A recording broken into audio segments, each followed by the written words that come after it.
Welcome back to Planet Rock's The Book of Souls Iron Maiden special. The album was recorded in Paris at Guillaume Tell Studios, and for the first time, the band wrote, rehearsed, and recorded the record all at the same time. Here's Adrian Smith with Paul Anthony. Now, the album itself, recorded in a studio not that unfamiliar to the Maiden boys. The same studio we did the album Brave New World in 2000, yeah. Great studio, and it hadn't changed a bit. I mean, they still had the same carpet in the rec room, I think. The feet stuck to it as you went down. But the actual vibe of the studio and the sound was fantastic. And a few people have said to me, on listening to it, it sounds similar to Brave New World, which is interesting because they didn't know where it's recorded. So it just shows you, you know, where you record something. The room is very important. It's kind of the organic touch, you know. As far as organic is concerned as well, I mean, Maiden, a very organic band. In fact, a lot of the album was actually written in the studio before recording it as well, wasn't it? Well, we had the rough ideas. We didn't actually rehearse. We normally rehearse a song a day for 2 weeks before we go in the studio, so we're prepared and we don't waste time. This time, I think we've just been playing together for so long, we can sort of get away with just turning up, sort of rehearsing the song and recording it. And in fact, in some cases, while we were rehearsing the song, Kevin was pressed the record button and recording it as we went along. So he's really, really kind of fresh sounding. Drummer Nicko Mcbrain. Yeah, it was a beautiful experience in as much that we revisited, 15 years of history later. It was our first album we made with Bruce and Adrian on their return in 1999. They came back, and that was our first studio offering. But it was a phenomenal feeling, and the magic in that room hadn't changed. The essence of the room was still there, and it's such a great sounding, amazing room for a live band. And the only thing we changed was we put the drum kit into a different position, facing towards the control room, whereas when we did Brave New World, I was like, if you were looking out at the studio, I was to the right of the control room. So we had a really great time, and the great thing was when Kevin got there, we were writing songs like you would in a normal rehearsal room. And when Kevin got there, we started to get all the sounds up, and we were using headphones. So what happened was we could work on the song, and then the guys go, here, let's record this. And they press a button, like a push switch, and it would then go into the isolation mode. So then we would have to work with headphones. And that happened on a couple of songs. Sometimes we would work the song out with the headphones and then go, right, we're ready to record it. And other times we just sit and, in a circle and work on the song and then go, right, let's go. Press button A, press button B, and that was how it worked. It was brilliant. Let's talk about the 18-minute epic, because the masterpiece, Empire of the Clouds, is just superb from start to finish. And Planet Rock, I think, is probably the only radio station in this country that is going to play it in full without a shadow of a doubt. But again, you're not frightened to do that. I mean, so many bands that go, do you know what, 18 minutes, shall we really do that? But, you're doing it for yourself ultimately, and for the fans too. Well, I think the attitude has always been, we play what we think, and hopefully the fans are going to like it. I mean, if you're a DJ, you can put this track on and nip out, have a spot of lunch and come back, and then, But, I mean, it's a fantastic song. Bruce played it to us. He was working on it, virtually the whole time we were in Paris. I think it's one of the last tracks we recorded. It wasn't easy to record. As when you listen to it, you probably understand why. But when we did get it, it was a great buzz. It was never done anything like it before. It's almost like a mini musical, It's got so many movements, the same movements. It's got so many pieces and, parts. It was a real challenge to do. Nicko. So he told me the story of the R101 airship, and two of these airships built, the R100, which was built privately, and the R101, which was built by the British government. So he told me the story, and I'm like, wow, this is fascinating. And he said, oh, did you realise, he said, that I collect memorabilia from airships?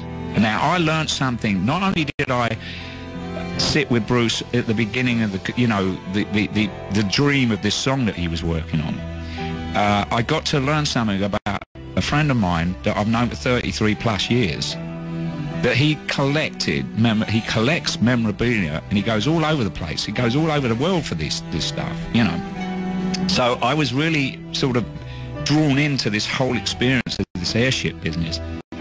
Bruce Dickinson. And then we were left with Empire of the Clouds, and that one really did take quite a while to put together. I was really working on that one, you know, every day really for probably 3 or 4 weeks.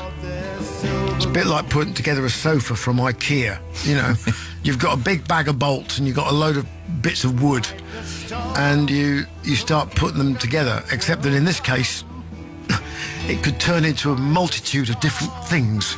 Yeah. And I mean, it is the story of the last day in the life of Her Majesty's airship, the R101, which crashed in 19 October 1930 with a loss of 48 lives. And it was a catastrophe absolutely unparalleled. I mean, when the Titanic sank, it was tragic, but that was a commercial ship disaster. This was actually a government project which was supposed to be the precursor to an armada of airships linking the Empire. It had the Secretary of State for the Air, it had the Minister of Transport on board, it had dignitaries, royalty, everybody, and they all perished in Beauvais on this one day, on its maiden voyage. You're back with the Iron Maiden Book of Souls special on Planet Rock. The Book of Souls is centered around the Mayan civilization, whose complex culture included a strong belief that souls live on after death.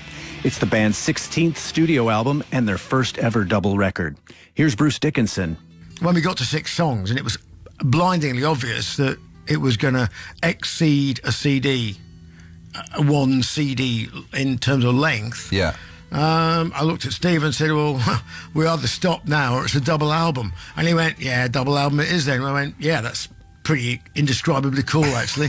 You know, nobody does those except us now, I guess. Well, I was going to say, was the conversation you might do 2 albums like back to back? No, never. Not like never, a Use Your Illusion 1 and 2. No, that was a managerial thing. He said, oh, a pain in the arse, double album, you know, can't you do like Guns N' Roses or what, Use Your Illusion 1 and 2? No, I don't think so. You know, it's one album. It was all done at the same time. It all fits together. The sound fits together. It's just one vibe, you know. Steve.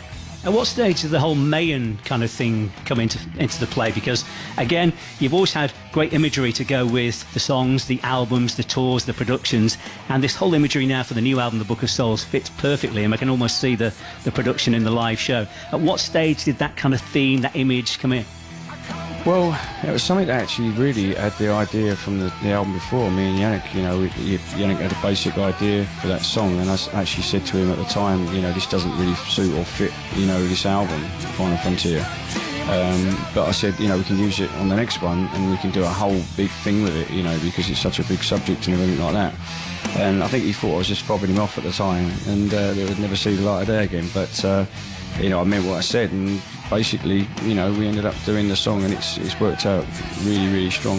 I really like it. I mean, I think he really likes it too. I mean, the weird thing is everyone goes off, and then, you know, we mix it, and, you know, so having had a chance to see what he really thinks of it, but I'm sure he'd be happy with it. The whole imagery, as I said before, with the album sleeve, The Book of Souls, and the whole theme running through it, Mark Wilkinson's done a brilliant job, hasn't he, of bringing Eddie to another dimension.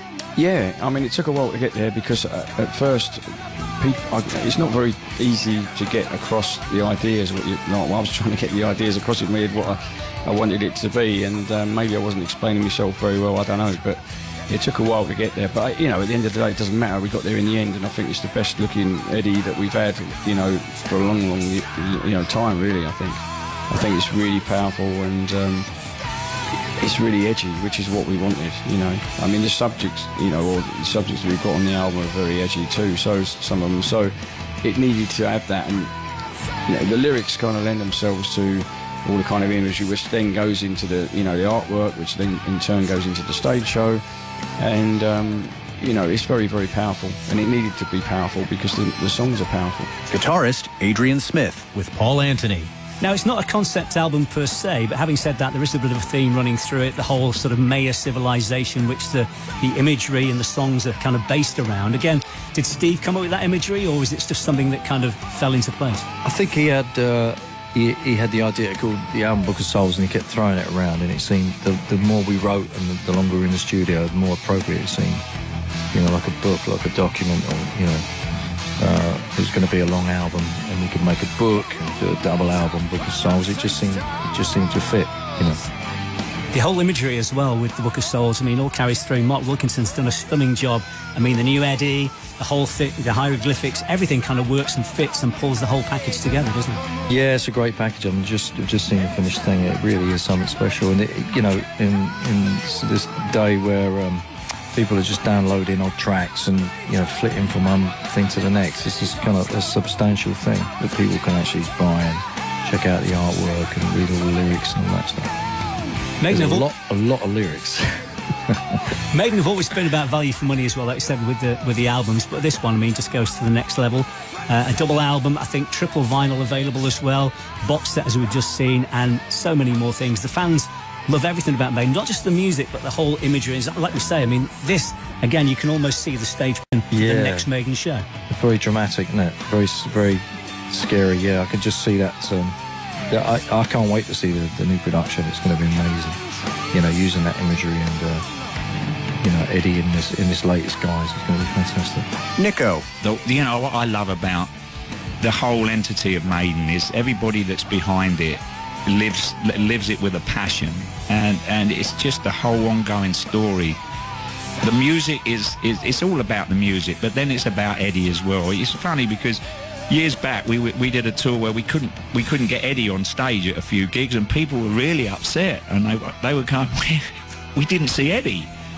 We only came to see Eddie. We didn't really come to see you guys. We just want to see Eddie walk on stage. So, you know, it's so much a part of the essence of the band, and it's incredible. You know, early days people used to think, oh, these boys are a bit devil worshipping and whatever, and satanic, you know, with this zombie living skeleton of a geezer, you know. But no, of course not. Greatest thing is he gives the devil a doing again, doesn't he? So yeah, whatever.